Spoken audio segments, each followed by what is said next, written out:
But when I go places, I have to hear it. And I won't say publicly what some of them actually have said, but let me just tell you, it's not good.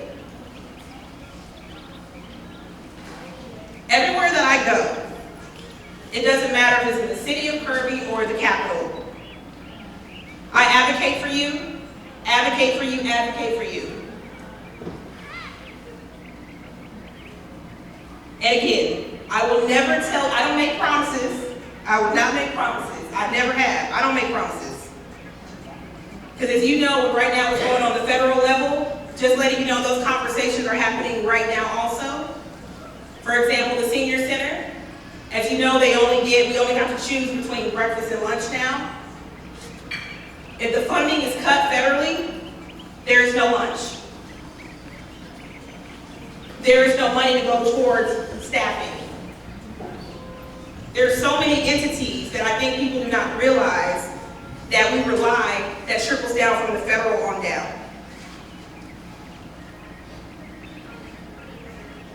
So as we're up here talking about the city of Kirby, elected officials, we need to also make sure we're tuning in to what's going on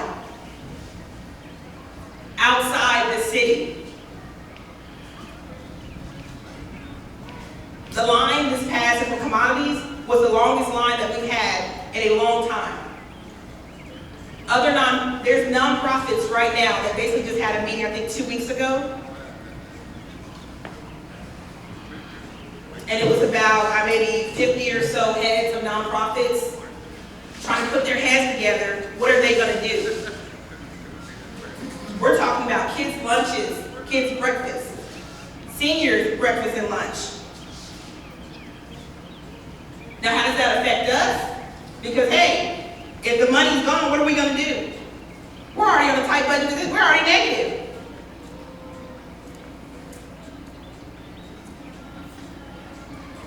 Last year we voted, as the council as a whole, we voted to give the police department a raise. Now at that time, I was strongly against it. And the reason why I was strongly against it, not because the narrative that I want to defund the police, is because it was going to bankrupt us. So now if you look at the budget, $400,000, because of what we did last year, now it's $400,000 that we did not have.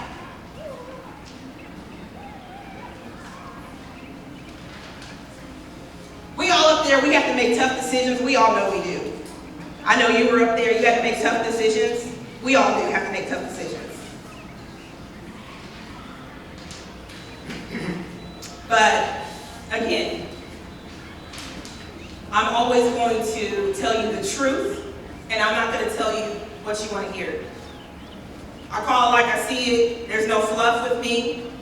If you know me from council to mayor, it's going to stay the same. And I will advocate for you as I have been, as I have done this past year and a half.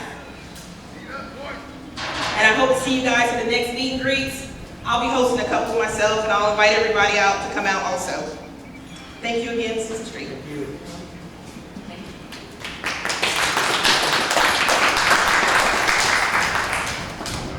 Thank you, everyone. Those are some great speeches. So now is our time for question and answers. And I personally, I don't have necessarily a question. Say that again. I'm so sorry. No, she gets to go first. Yeah, I'm going to take her the mic so she can hear. Or so we can all hear. Did the other council member want to speak as well? She said no. All right. Thank you. My name is Jackie Wynn. I don't know if everybody's know that, but you know. But I want to ask each and every one of you to just give me your input on this. If the city, and that's a big if they received $1 million grant, what would you do with it and why? Where do you want to start? To Janisha's point though on the grants, the comprehensive plan, that's one of the first things they look at. So I think having P&Z dial in the comprehensive plan would be No, she has a different comprehensive. It's an annual plan. fair. Well, I just know whenever I was on P&Z, they kept pushing that, you know, the more dialed in, the more detailed that comprehensive plan is. It only, and Susan went to a grant writing class, right? Yes. I'll just go across. As far as the grants, where that money would go, it depends. Certain grants, you can only spend it on certain She didn't things. call it grants. I'm sorry? She didn't call it grants. She just said we got $1 million. Oh, if we just got $1 million, well, hopefully it would go to our streets, our parks. That's where I would focus spending that money on. Thank you for the question, and my response, just like Mr. Barboza, would be exactly if I had $1 million, that the focus would be on streets, and the amount allotted to cover enough streets that with those $1 million. So not just use $1 million for just one street, but try to disperse it to where we fix more streets for our money. So, thank you. Great question. I feel like this is a question that gets passed around. You take $1 million and you spend it on one thing, and that $1 million is gone. I think the question is, what can we do with that $1 million that drops into our lap to drive greater economic development within the city, turn that $1 million into $2 million in revenue, $3 million in revenue? It's a very philosophical question or a way to answer it, because around and answering your question, but the question is very unfair. Yeah, streets are the obvious answer, but what can we do as a community to drive more business, to get more money out of that money that drops into our lap? I don't have a really good answer for that right now, sitting on the spot, but I think that's the first line of thinking that I did not.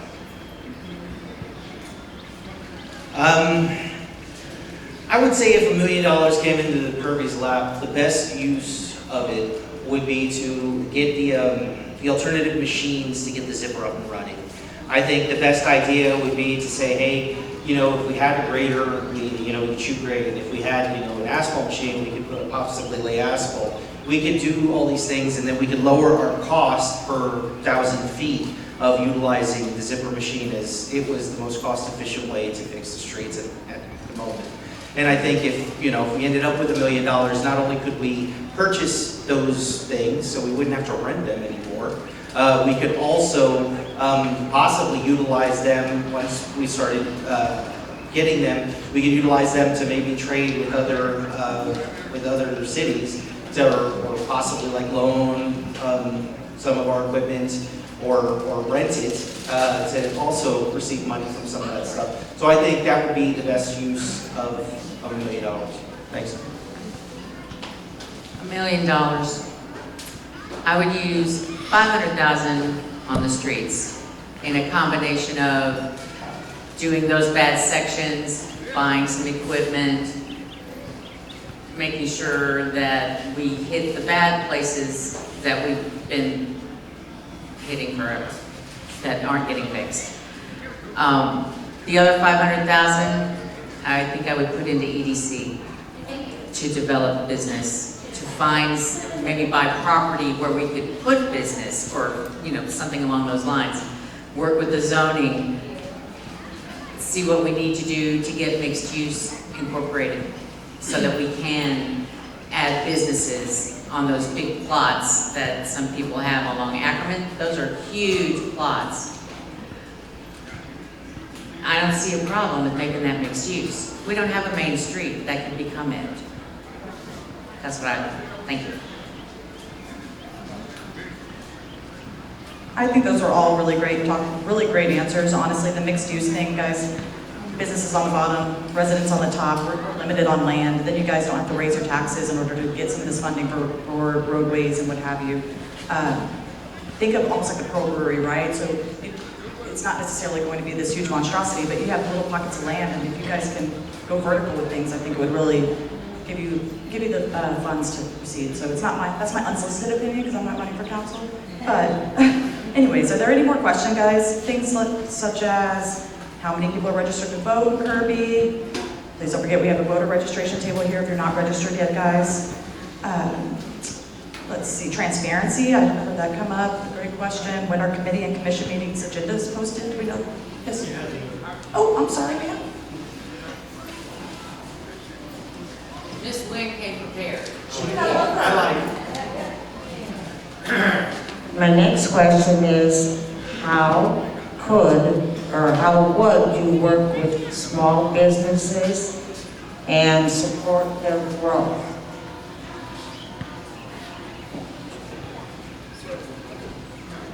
Do we still have that $1,500 EDC funds for new businesses? I don't know.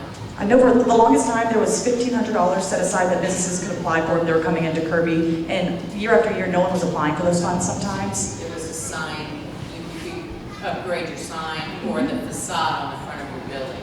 Right, if you Yeah. needed to do some rehab on the front of it, so just, if you guys know anyone that would like to come to Kirby, just keep that in mind, that there's resources out there right now for entities that don't necessarily apply for them or use them, and To get businesses here, we need to fix the streets. That's it. We need to fix the streets. They're not gonna come, you're not gonna draw people in if they have to drive through the potholes.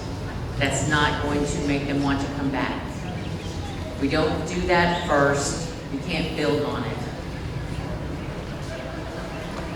I think a good way to support small business would be to possibly go at like 78 and ask a lot of those businesses, especially the car lots and things that they may not bring in a lot of tax revenue, go and ask how much the pieces of property would be worth to them. You know, just give me the crazy one, like, you know, this is going to be $4 million or whatever, even though it may not be worth that on Blue Book or you know, Bear County, BCAT. I think it would be great to have that type of information available and then push out, like we talked about with the EDC, to push out towards having them perhaps get in contact and say, hey, listen, we can, you know, bring a Chick-fil-A here, or we can, you know, try to get a small business running, and maybe even give a list of businesses that might be useful. I mean, if we had the kind of